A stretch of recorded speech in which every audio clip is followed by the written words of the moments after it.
O processo de salvação no cristianismo, ele não gira em torno de um sistema de redenção, mas ele está centrado na pessoa que redime, e essa pessoa é Jesus Cristo. Convido você a continuar nos acompanhando nesse estudo sobre o tema O que é o Evangelho.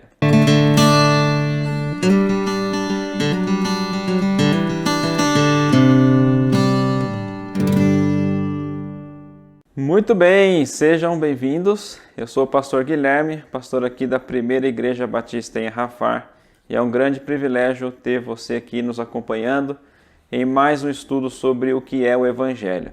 Nós, nos estudos anteriores, já compartilhei com vocês a introdução, o que é e o que não é o Evangelho. Já respondemos duas perguntas do que é o Evangelho. Primeira pergunta, de onde nós viemos? A resposta, viemos de Deus. Deus é o Criador de todas as coisas. Segunda pergunta, por que as coisas então deram errado? E a resposta é, o pecado entrou no mundo e manchou toda a boa criação de Deus. E agora então, nossa terceira pergunta, que corresponde ao terceiro capítulo do Evangelho, é: quem restaurará então todas as coisas? E aqui eu quero que você preste muita atenção, porque nesse estudo ele é o cerne do Evangelho. É aqui onde de fato nós encontramos as boas novas de grande alegria. Até os capítulos anteriores falamos das más novas, né? E agora então das boas novas do Evangelho. Quem então vai restaurar todas as coisas? Fato é, a Bíblia é muito clara em dizer que o homem não pode restaurar por si só a sua comunhão com Deus e se livrar da sua morte espiritual, que é consequência do pecado. A Bíblia ensina que o único pagamento pelo pecado é a morte. Lá em Romanos 6, 23, o salário do pecado é a morte. Mas a morte de um pecador, um ser humano qualquer, por melhor que ele seja, não é suficiente, não basta para a purificação dos pecados de outras pessoas e nem de si mesmo. É preciso um homem puro, perfeito, sem pecado nenhum, que ele morra para efetuar o pagamento dos pecados.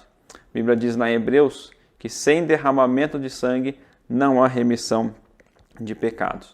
E a Bíblia também, nós já vimos no estudo anterior, ela afirma que todos os homens são pecadores, todos os homens são impuros, todos os homens são perfeitos. Lá em Romanos 3, 10 e nos versículos seguintes, a Bíblia afirma que não há um justo, nenhum sequer.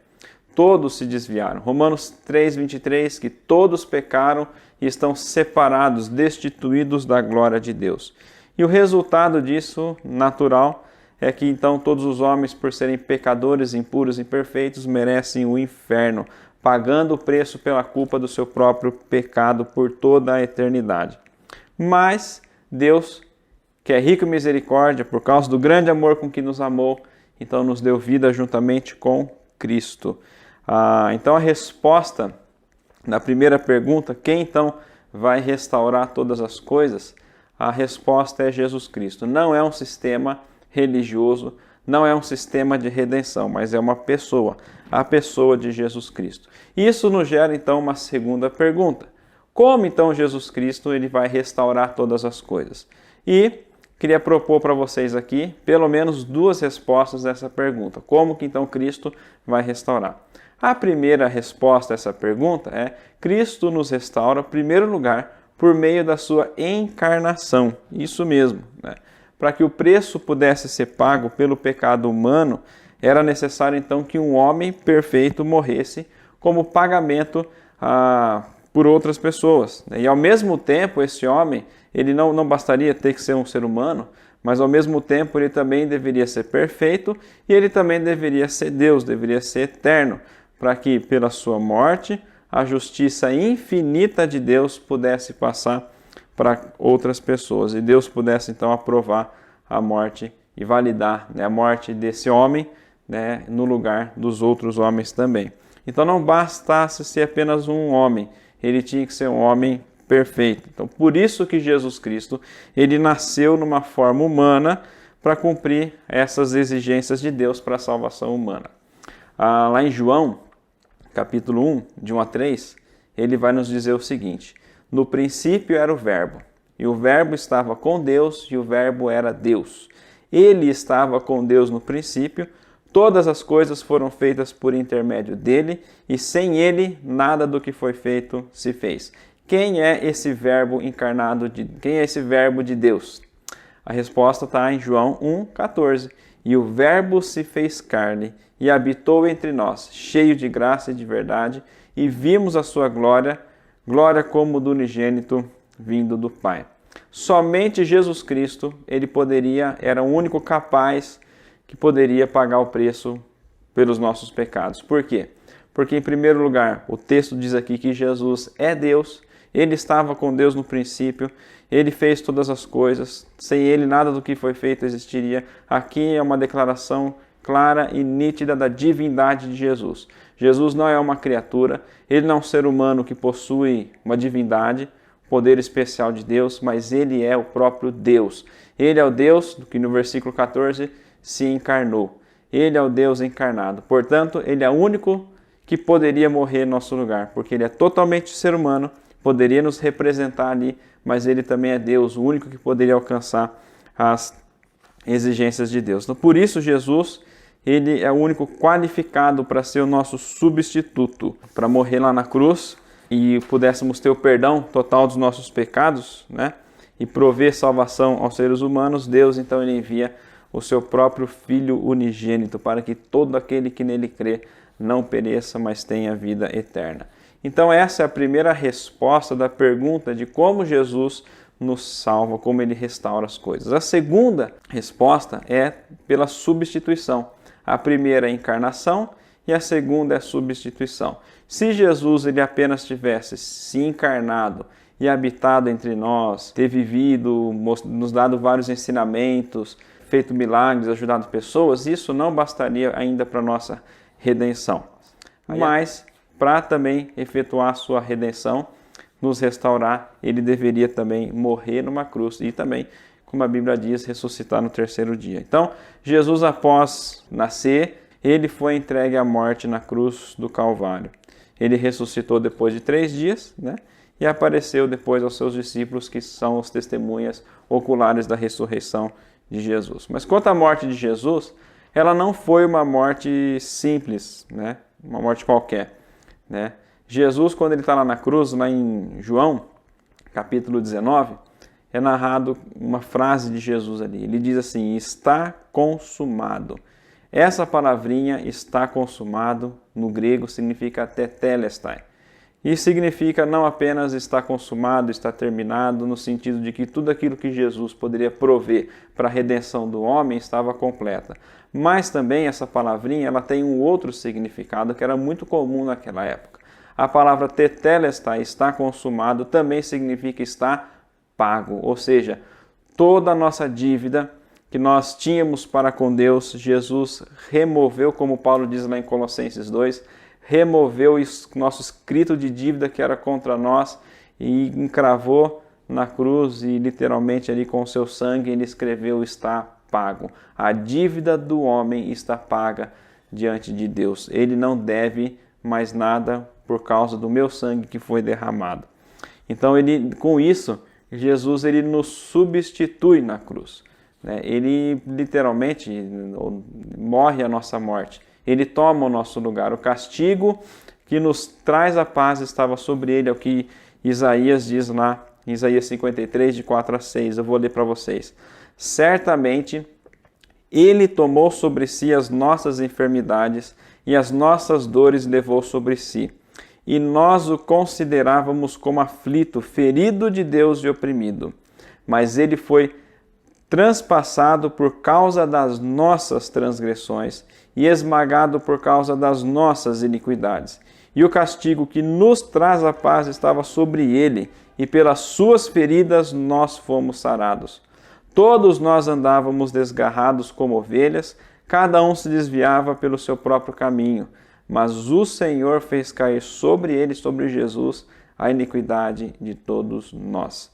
Então, ao satisfazer as justas exigências de Deus, morrendo pelos pecadores, Jesus ele reconcilia o homem com Deus, tornando o homem agora então propício a Deus. É o que diz João lá em 1 João 4,10. Nisto consiste o amor, não em que nós tenhamos amado a Deus, mas em que Ele nos amou e enviou o seu Filho, Jesus, como propiciação pelos nossos pecados. É interessante essa palavra propiciação, significa de propiciar, tornar propício. Por causa do nosso pecado, a ira de Deus estava sobre nós. Nós merecíamos o castigo, mas por causa da morte de Jesus, e agora todos aqueles que creem no seu sacrifício, eles agora nos torna propício a Deus, nos torna favoráveis a Deus. Agora Deus olha para nós com amor, com misericórdia e não nos dá aquilo que nós merecemos. E de fato é o que Paulo diz lá em Romanos capítulo 5. Né? Uma vez justificados pela fé, nós temos paz com Deus por meio de Jesus Cristo. É isso que o texto lá diz. Nós temos paz com Deus por meio de Jesus Cristo. Mas Jesus, ele não apenas morreu numa cruz. A Bíblia diz, em todos os evangelhos, Mateus, Marcos, Lucas e João, é narrado logo depois da morte de Jesus, o seu sepultamento, mas a nossa grande vitória é a ressurreição de Jesus Cristo.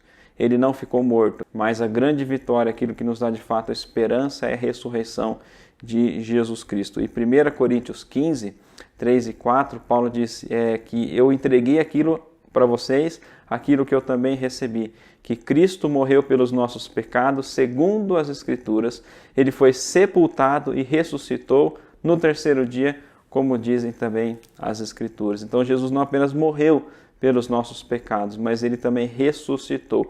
E aqui está um ponto crucial também da fé cristã. Jesus ele não só encarnou, mas ele também teve que morrer, mas se ele também não tivesse ressuscitado, Paulo vai dizer em 1 Coríntios 15 que a nossa fé seria totalmente inútil, seria vã. Ou seja, a ressurreição de Jesus validou a sua morte como pagamento pelos nossos pecados, demonstrando que Deus ficou plenamente satisfeito com o sacrifício de seu Filho como pagamento pelos nossos pecados. Olha aqui que Paulo diz em 1 Coríntios 15, de 12 a 14 e também o versículo 19. Ele diz assim: Ora, se é pregado que Cristo ressuscitou dentre os mortos, como alguns de vocês afirmam que não há ressurreição dos mortos? Olha as implicações. Se não há ressurreição dos mortos, então Cristo não ressuscitou.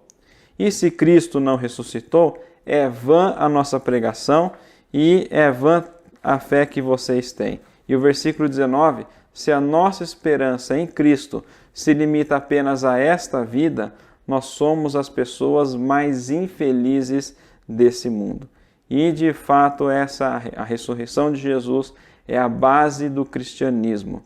É aquilo que nos dá a esperança, porque a nossa vida, a nossa esperança em Cristo não se limita apenas a essa vida terrena que nós temos aqui, mas se limita a uma vida além.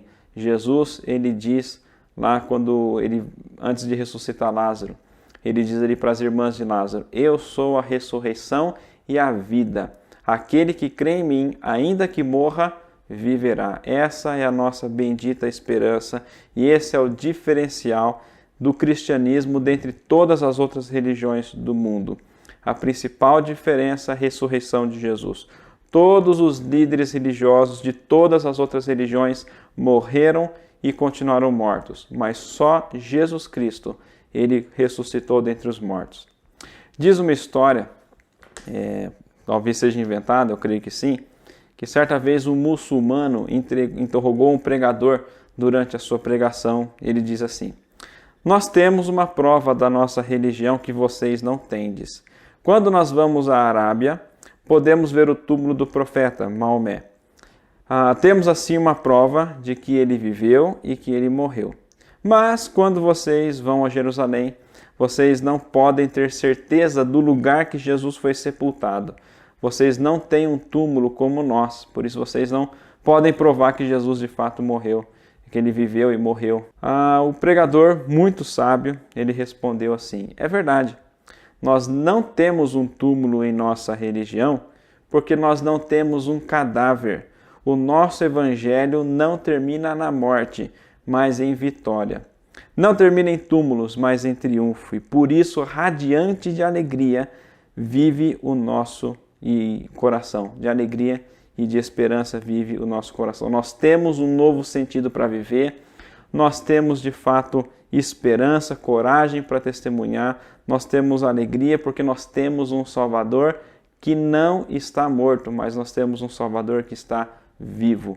O nosso Salvador não é alguém que estava vivo e morreu, mas o nosso Salvador é alguém que morreu e está vivo e agora vive por todo sempre e por toda a eternidade. De fato, meus queridos que estão nos acompanhando, quem então pode restaurar todas as coisas que foram manchadas pelo pecado? A resposta é Jesus Cristo, somente Ele. Em Jesus, Jesus diz, eu sou o caminho, a verdade e a vida, ninguém vem ao Pai se não for por mim. Há um único mediador entre Deus e os homens, Cristo Jesus, homem. Isso é o que a Bíblia diz lá em Timóteo. Como então Jesus restaura todas as coisas? Por meio da sua encarnação e por meio da sua substituição. E, obviamente, a obra de Cristo não termina apenas na morte dele, mas também termina na ressurreição de Jesus, aquilo que nos dá uma grande alegria, aquilo que nos dá esperança verdadeira e eterna para se viver. Como eu disse no começo desse vídeo, esse é o cerne das boas notícias. Esse é o centro do Evangelho, a pessoa de Jesus Cristo. Aqui sim, de fato, encontramos as verdadeiras boas novas de grande alegria. Jesus Cristo, o único que pode nos salvar, o único que pode nos reconciliar com Deus. Mas talvez você esteja então fazendo uma pergunta: como então eu posso ser salvo? Aguarde um pouquinho, que esse é o tema do nosso próximo estudo, o 4º capítulo do Evangelho. Agora, uma vez que identificamos que Jesus é o Redentor, a 4ª pergunta é então, como eu posso ser restaurado? Então, não se esqueça aí de continuar nos acompanhando e também, se você gostou, você pode se inscrever aqui no nosso canal, você pode compartilhar esse vídeo e se ficou alguma dúvida, você pode comentar aí, que eu vou dar toda a atenção para vocês também. Beleza? Um forte abraço, fiquem todos com Deus e até o nosso próximo estudo.